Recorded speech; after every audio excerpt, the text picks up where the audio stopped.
Assalamualaikum warahmatullahi wabarakatuh. Pecinta Safrial TV, saya menjumpai Anda kali ini dalam konten yang masih berkaitan dengan pekerjaan mahasiswa, berkaitan dengan budaya masyarakat kita.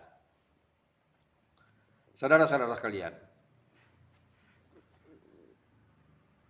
pada mahasiswa yang mengambil mata kuliah apresiasi puisi dan sanggar sastra, saya berikan tugas untuk mereka menggali, merekam tentang kebiasaan masyarakat kita dalam menidurkan anak. Kenapa itu yang harus saya tugaskan? Saya ingin menyadarkan mereka bahwa nilai-nilai susastra itu sedapat mungkin ditanam dari sedini mungkin. Nenek moyang kita melakukan hal yang sama seperti itu dari sedini mungkin. Bahkan nilai-nilai kebaikan, nilai-nilai seni itu mulai ditanamkan ketika bayi dalam kandungan. Bagi orang asing, menganjurkan agar si bayi yang di dalam kandungan mendengarkan musik-musik klasik kayak karangan Mozart. Bagi umat Islam, dibiasakan mendengarkan ayat-ayat suci Al-Quran. Jadi dari rahim, itu anak-anak sudah diajarkan hal-hal yang indah. Dan ketika bayi, dalam tradisi masyarakat kita, ada tradisi tersendiri untuk menidurkan bayi. Di Melayu, dikenal orang dengan tradisi nandong. Nandong itu asal katanya senandung.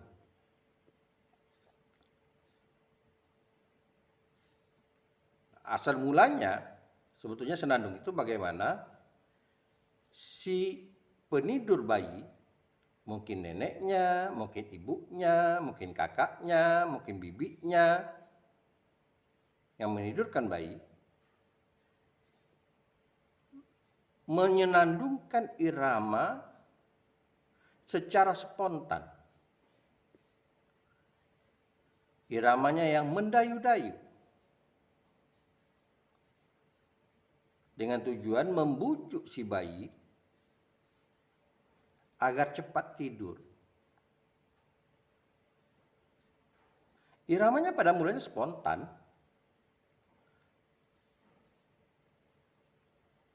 Orang-orang yang secara naluriah punya bakat seni, dia mampu menciptakan senandung.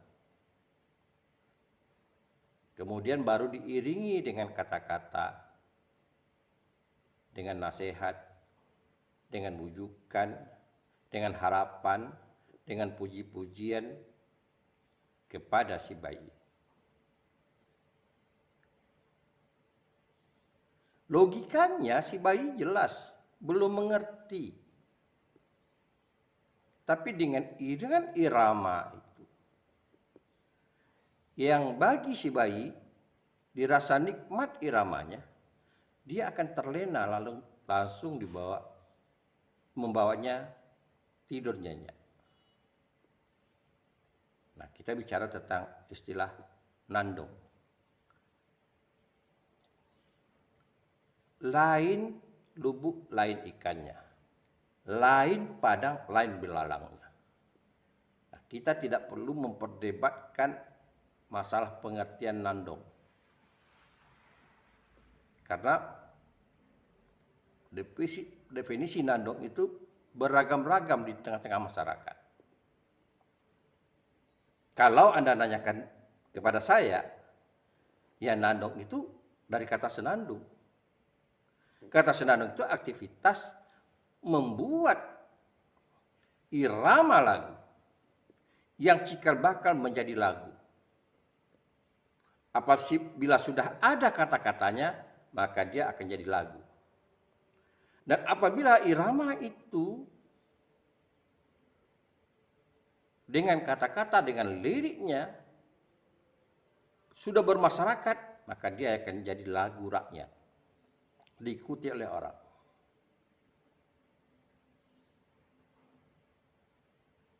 Contohnya, kalau di Jawa dikenal dengan nama kidung.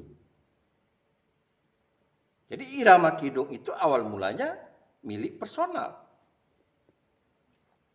Namun begitu indahnya kidung, akhirnya sudah merakyat, jadi lagu rakyat. Apakah statusnya itu masih nandung? Kalau menurut saya sudah bergeser kedudukannya menjadi lagu rakyat. Tapi kalau kita perdebatkan kepada masyarakat, mereka tentu tidak mengatakan, tidak mau, karena mereka juga menggunakan irama itu untuk menidurkan bayi. Jadi memang inilah uniknya karya sastra. Dia memunculkan teori. Kata teori itu muncul setelah karya sastra itu lahir. Bukan teori itu dulu. Jadi karena itu saya tidak bisa mempertahankan teori saya. Karena bisa saja terkoreksi dengan muncul lagi bentuk baru. Saudara sekalian, kembali ke persoalan nandung tadi. Mahasiswa Bahasa dan Sastra Indonesia bukan berasal dari satu suku. Katakanlah bukan berasal dari suku Melayu saja, walaupun Program Studi Bahasa dan Sastra Indonesia itu berdiri di Riau, di tanah Melayu. Ia terbuka, berbagai suku masuk, disilahkan. Lulus seleksi, silahkan masuk. Karena itu, dari Irian ada mahasiswa bahasa Indonesia. Dari Tapanuli ada. Dari Minang, dari Jawa ada. Dari Banjar, dari Bugis, bahkan pernah dari Cina. Maksud saya, anak keturunan Cina ada. Anak keturunan suku Akit ada. Terbuka. Nah, ketika tugas mencari nandong ini untuk dipublikasikan, mahasiswa bertanya, nandong yang mana nih Pak?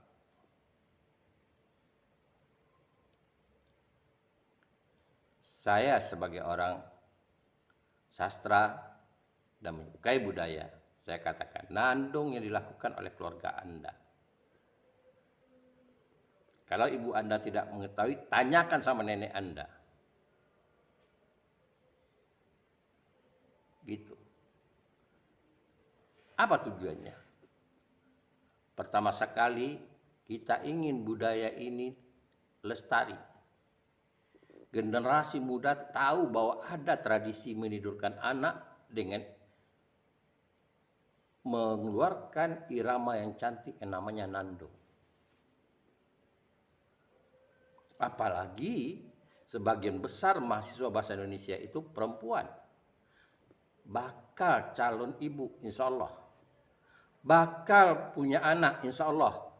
Tentu kita harapkan punya suami yang resmi.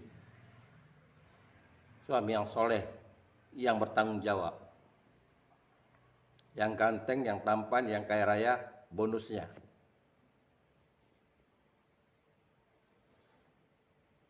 Kalau mereka mengetahui tentang kebudayaan itu, mudah-mudahan mereka menginginkan juga melestarikan budaya itu.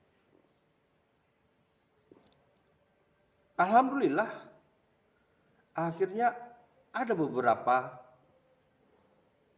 sejenis nandong saya katakan. kalaupun tidak dikatakan boleh dikatakan sama, sejenis nandong. Cara tradisi masyarakat menyanyikan atau menandongkan anak. Kita tahu daerah Indragiri Hilir ada beberapa suku yang dominan. Ada suku Bugis, ada suku Banjar, ada suku Melayu, bahkan ada Jawa juga di sana. Dan ada suku-suku lain.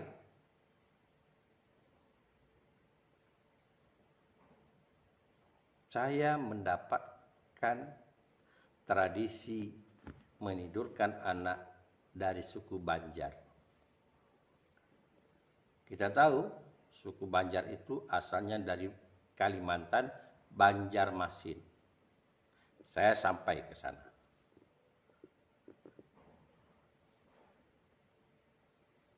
Bahkan saya sampai ke Pasar Terapung. Jadi dari suku Banjar. Beberapa dosen Universitas Riau juga ada yang berdarah Banjar. Katakanlah beberapa wakil rektor, Profesor Sugianto, Profesor M. Nur Mustafa, ada darah Banjar pada dirinya. Nah, saudara-saudara sekalian, kembali ke persoalan ini.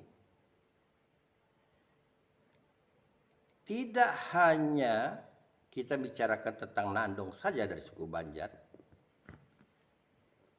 kita juga ada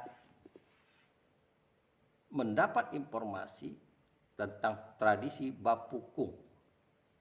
Ini mungkin bagi orang yang di luar suku Banjar atau bukan orang Kalimantan menjadi kata yang baru, yaitu tradisi bapukung. Tradisi bapukung ini selain dilaksanakan oleh suku Banjar, juga dipakai juga oleh suku Dayak. Saya tidak tahu apakah asal mulanya Dayak dengan Banjar ini dulunya satu bentuk tradisi, kita tidak tahu. Tapi di suku Dayak juga ada bapukung. Ada bapukung. Nah, yang dikatakan bapukung itu adalah membuaikan anak yang di luar kebiasaan yang kita lihat. Kalau di Sumatera kita selalu melihat orang membuaikan anak dengan ayunan. Ayunan itu bisa dari kain sarung atau spesial kain khusus yang dikasih tali, digantungkan, lalu dikasih kalau perlu ada pernya untuk dibuaikan. Jadi anak ditidurkan di tengah-tengah. Kalau masa lalu ada tempatnya dari rotan, kayak keranjang. Di alas kasur, lalu keranjang itu digantung dengan tali ke para-para namanya atap rumah. Anak di alas kasur, anak ditidurkan, itu dibuaikan. Ya, khususnya dikatakan buaian. Tapi bapukung tidak. Cara membuainya, anak tidak dibaringkan. Anak didudukkan. Nah, ini unik. Anak didudukkan. Anak usia 3 bulan ke atas, itu cara menidurkannya dengan bapukung itu, dia diletakkan sebuah kain, lalu di posisi duduk, lalu di dadanya sampai ke pinggangnya ini dipasang, kalau kita katakan rasa kemban, dibalut dengan kain agar dia tidak rebah. Jadi dia posisi tidurnya itu duduk. Nah, ini tradisi yang unik bagi kita atau bagi orang yang tidak dari suku Banjar. Alhamdulillah tradisi bapukung itu kita dapatkan dari seorang mahasiswi kita yang berasal dari Kritang, yaitu Widya Pratiska Asiba. Saya sedikit menyinggung tentang Widya ini. Widya ini gadis dari Kritang. Tiba-tiba dia WA saya. Pak, terima kasih Pak. atas tugas yang Bapak berikan, membuat konten syair. Gara-gara konten itu, konten syair saya dipanggil oleh LAM Keritang untuk membaca syair di pelantikan LAM di Keritang. Ya, itu tidak saya tunggu lagi, saya jawab, itulah rezeki Anda. Itulah salah satu di antara nilai positifnya punya YouTube. Karena tidak mungkin LAM bisa tahu potensi putra-putri di daerah Keritang itu dalam bidang seni, dalam bidang apa saja, kalau tidak dipublikasikan. Akhirnya beberapa konten saya lihat ia membacakan syair. Ada konten bahkan menyanyikan lagu Melayu dengan grup di Keritang. Alhamdulillah. Saya juga berpesan kepada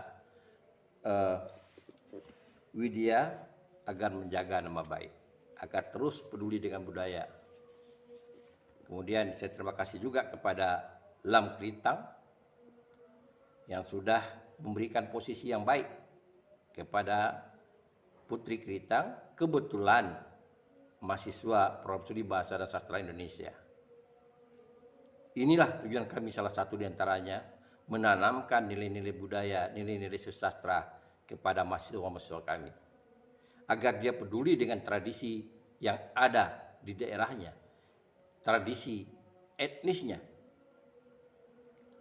Saudara-saudara sekalian, nah kembali ke persoalan bab pukung tadi, saya mengambil 2 konten dari Widya Prestisia Asiba ini, lalu saya gabungkan untuk pengetahuan kita semua.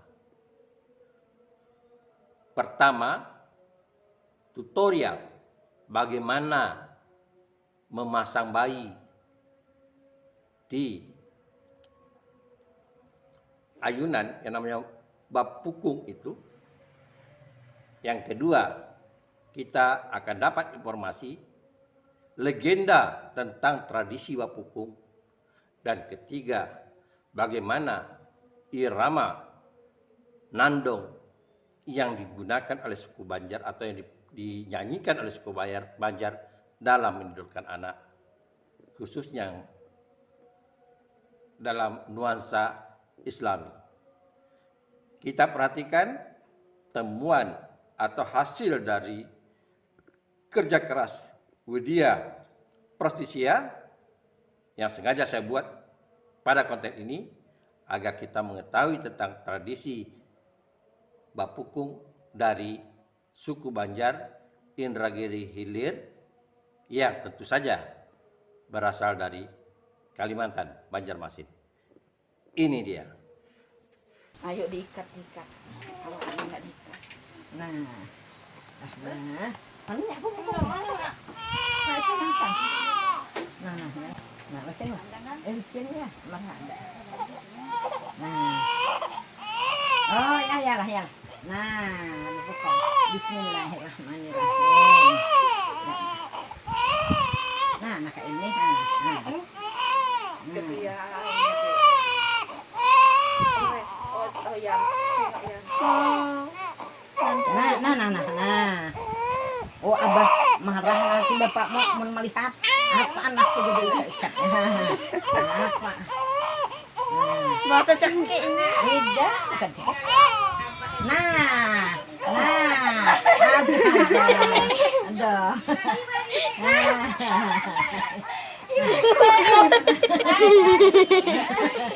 Nah, kan? Nah, dia. Bukunya. Di muka ngapa sih? Cek kita sakit nih. Tidak. Nah. Ini Ada cek. oh yang kemarin gitu kan ya? Ketahu gila. Nah.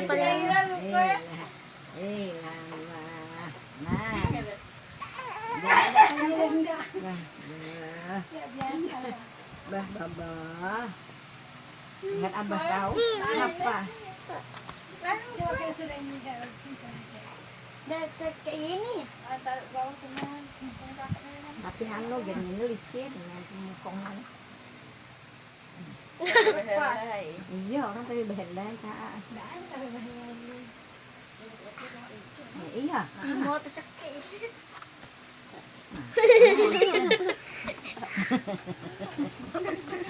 Nah, aja dia kalau cemil.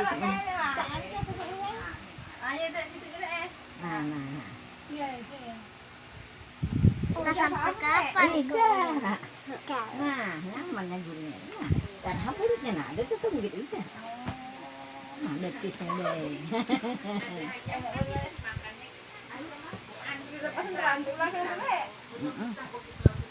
Nah, Tercekik ya. ini nggak? Dalam saya yang suka.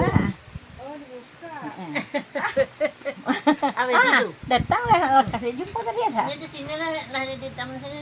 Mudah dia pergi masak. Gue tadi bawa anak kemana tuh peso.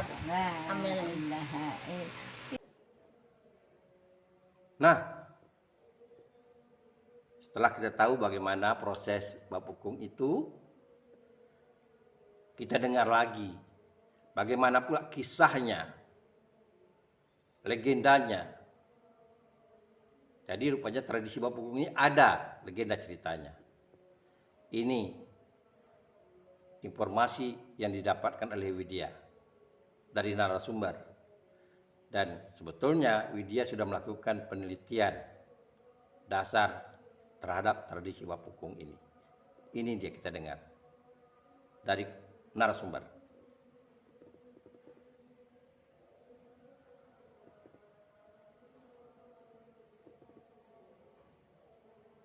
Baik, itulah dia.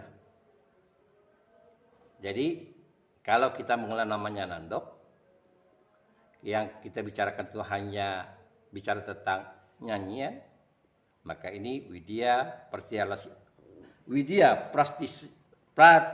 sulit. Widya Pratiska Asiba ini, Widya Pratiska Asiba ini sudah komplit. Mudah-mudahan kita atau mahasiswa bisa meneliti lebih dalam tentang tradisi bapukung ini. Terima kasih, kita jumpa di konten yang lain.